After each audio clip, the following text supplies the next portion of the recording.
Congruent, congruent मतलब कोई चीजें, दो चीजें बिल्कुल सेम, उनकी लेंथ भी सेम, उनकी शेप भी सेम, सारी चीजें सेम, मतलब उनकी लेंथ सेम होनी चाहिए, उसको बोलते हैं कॉन्ग्रुएंट चीज। जैसे अब एक लाइन है, दो लाइन है, वो कब कॉन्ग्रुएंट होगी? जब दोनों की लेंथ क्या होगी? इक्वल होगी। एक 7 मीटर है तो दूसरी भी कितने मीटर होनी चाहिए? 7 मीटर। उसको बोलते हैं क्या कि ये दोनों क्या है? कॉन्ग्रुएंट है। कॉन्ग्रुएंट चीज दिखाने के लिए उनकी कोरस्पॉन्डिंग चीजें इक्वल होनी चाहिए। जैसे अगर मेरा राइट हैंड है तो जो किसी दूसरे इंसान का कॉन्ग्रुएंट दिखाया जाएगा तो वो उसका क्या होना चाहिए? राइट हैंड होना चाहिए। राइट हैंड की कंपैरिजन राइट हैंड से होगी, लेफ्ट हैंड की कंपैरिजन लेफ्ट हैंड से होगी। ऐसे कंपैरिजन किया जाता है। कॉन्ग्रुएंट मतलब कोरस्पॉन्डिंग चीजें सेम। कोरस्पॉन्डिंग मतलब तुम्हें समझा रखा है कि सेम सिचुएशन वाली चीज। जैसे जैसे ये ट्रायंगल लिख दिया मैंने, एक ट्रायंगल का नाम लिखा मैंने, इसका नाम ए बी सी। इस ट्रायंगल का नाम क्या लिखा? A B C. और दूसरी ट्रायंगल का नाम मैंने लिख दिया, ये दूसरी ट्रायंगल है, और इस ट्रायंगल का नाम लिख दिया क्यू पी आर। ये दो ट्रायंगल होगी। अब कोरस्पॉन्डिंग पार्ट कैसे कैसे होंगे देखना तुमने। जैसे इसमें अगर हम, इसमें एक साइड ए बी है, ए बी साइड है ना,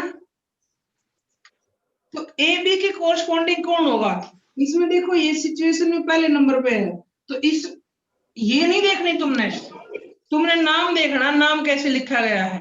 इसमें पहले नंबर पे कौन आएगा? क्यूपी। तो इसके कोरस्पॉन्डिंग पार्ट कौन होगा? क्यूपी। ए बी का कोरस्पॉन्डिंग पार्ट कौन होगा? क्यूपी। ट्रायंगल को देख के तुम ये नहीं कह सकते जैसे इधर ए बी है तो तुम कह दो सर पी क्यू कोरस्पॉन्डिंग ना। नाम से पता लगता है कि कौन किसका कोरस्पॉन्डिंग पार्ट है। ए बी का कोरस्पॉन्डिंग कौन होगा?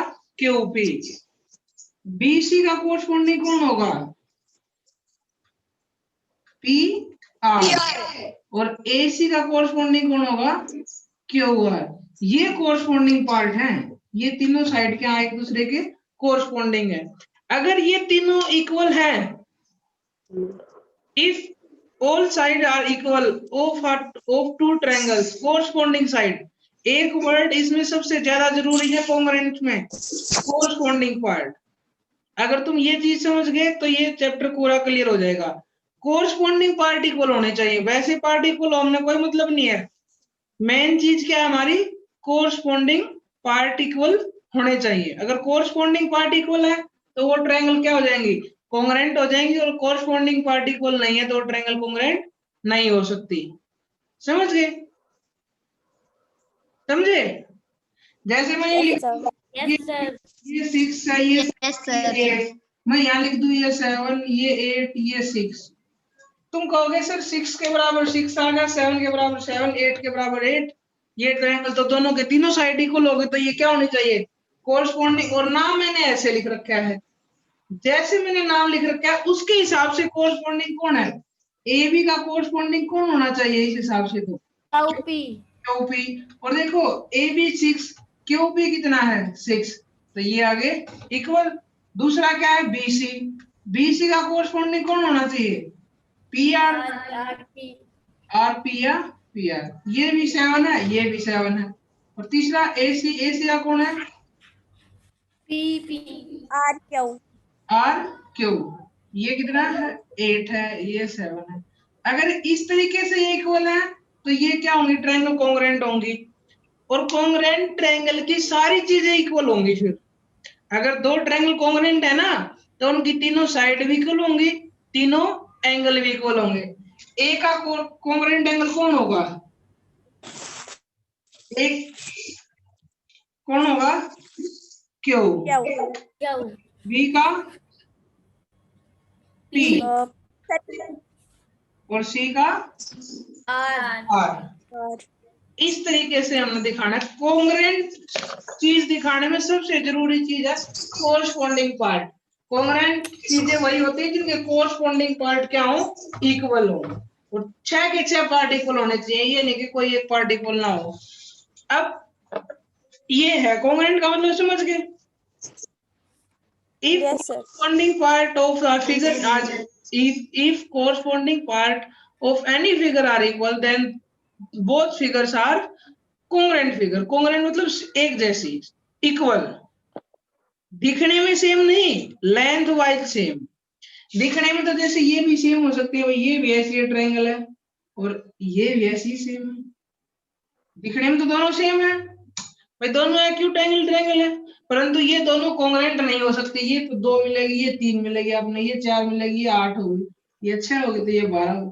क्या ये दोनों कॉन्ग्रुएंट हो सकते हैं? इनके कोई भी पार्ट इक्वल है नहीं, कोरस्पॉन्डिंग पार्ट इनके इक्वल है नहीं. सेम और इक्वल तो अलग अलग चीज है. दो इंसान सेम, दो चीजें सेम होना अलग बात है और इक्वल होना अलग बात है. समझ गए? Yes sir. अब आगे देखो, अब इसकी एक्सरसाइज निकालो 1.1 7.1 एक्सरसाइज 7.1 निकालो. क्वेश्चन फर्स्ट पढ़ो भाई. Two line segment are congruent if. दो लाइन सेगमेंट कॉन्ग्रुएंट कब हो सकते हैं? दो लाइन सेगमेंट कब कॉन्ग्रुएंट होंगे? They have equal length. Sir जब उनकी इक्वल लेंथ इक्वल होगी ना. Two line segment are congruent if they have equal length. क्या होनी चाहिए उनकी लेंथ? सेम इक्वल होनी चाहिए. सेकंड पॉइंट क्या है? अमंग टू कॉन्ग्रुएंट एंगल, दो एंगल कॉन्ग्रुएंट हैं, अगर 170 है तो दूसरा कितना होगा? 70. जब एक एंगल 70 है तो दूसरा भी कितना होगा? 70 होगा. वो इक्वल होंगे तभी तो उनकी लेंथ, तभी तो उनको हम कॉन्ग्रुएंट बोलेंगे. इसने कहा कि when we write angle A equal to angle B, जब हम कहते हैं angle A equal to angle B, इसका मतलब क्या है? both angles are congruent. इसका मतलब क्या है? both angles are congruent. जब हम ये लिखते हैं कि एंगल A और B दोनों सेम है, तो इसका मतलब है कि both angles are congruent. both angles are congruent. सभी बच्चों की वीडियो ऑन होनी चाहिए, किसी की वीडियो ऑफ ना हो. अब क्वेश्चन नंबर 2 देखो. Give any two real life example of congruent shape. अपनी लाइफ में दो एग्जांपल बताओ जो कॉन्ग्रुएंट शेप के एग्जांपल हो. बताओ भाई कोई दो ऐसे एग्जांपल. Circle, bangle. अच्छा, और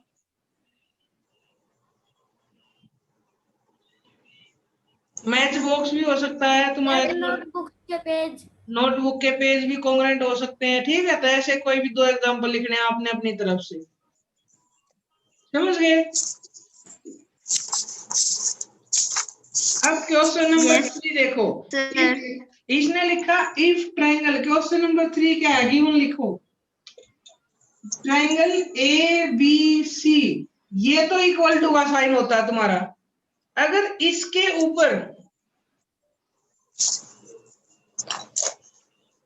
ऊपर मैं ये ऐसे ये बना दूं तो ये तुम्हारा कॉन्ग्रुएंस का साइन है. तो ट्रायंगल एबीसी, ट्रायंगल दूसरी कौन सी रखी है? F E D. ये दोनों ट्रायंगल कॉन्ग्रुएंट हैं. इसने पहले ही कहा कि ये दोनों ट्रायंगल क्या हैं? कॉन्ग्रुएंट हैं. तो हमने लिखने right all the corresponding congruent part of the triangle. हमने इनके कोरस्पॉन्डिंग पार्ट लिखने हैं. बताओ तो पहले साइड्स लिखते हैं. पहली साइड कौन होगी? A B. ए बी के कोरस्पॉन्डिंग कौन सी साइड होगी? सर एफ तो क्या दिया?